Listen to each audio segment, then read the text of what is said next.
Greetings, Earthlings. Today I'm back with a very brief update on a device that I just reviewed. Now, I don't normally do stuff like this, but I saw this press release and I just had to make a quick video talking about it, and it would be that the Rodecaster Pro is going to be getting multi-tracking. Now, it's not just going to give you 4 individual tracks for the microphone inputs, it's actually giving you 14 tracks total that you're going to be recording. So they are really pulling out all the stops.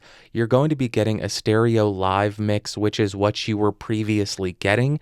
You're getting a mono track for each of the 4 microphone inputs, so that's 6 tracks.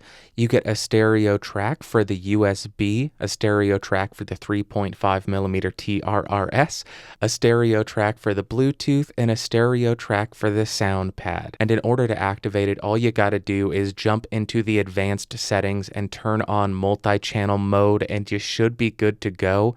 Not 100% sure if this is only going to be recorded to the SD card or if it will be recorded to the SD card as well as sent over USB in the audio interface. Not clear on that, but regardless, I am very excited to see this because this is one of my main critiques of the device, and it should be coming out in firmware update 1.1.0, which is coming out in February. Now, the reason that I think they did this, and keep in mind this is pure speculation, so take it with a grain of salt, I think they wanted to make a very grand gesture that this device is going to continue to be supported and be updated in the future.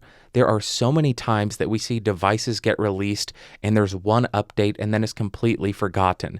This is quite a major update just a few weeks out from the release, and I am assuming that they wanted to show people. If you're somebody who buys this device and you're asking for features and we are able to actually offer it to you, then we'll do our best to do that. This is a perfect example of that, and I cannot wait to get my hands on this.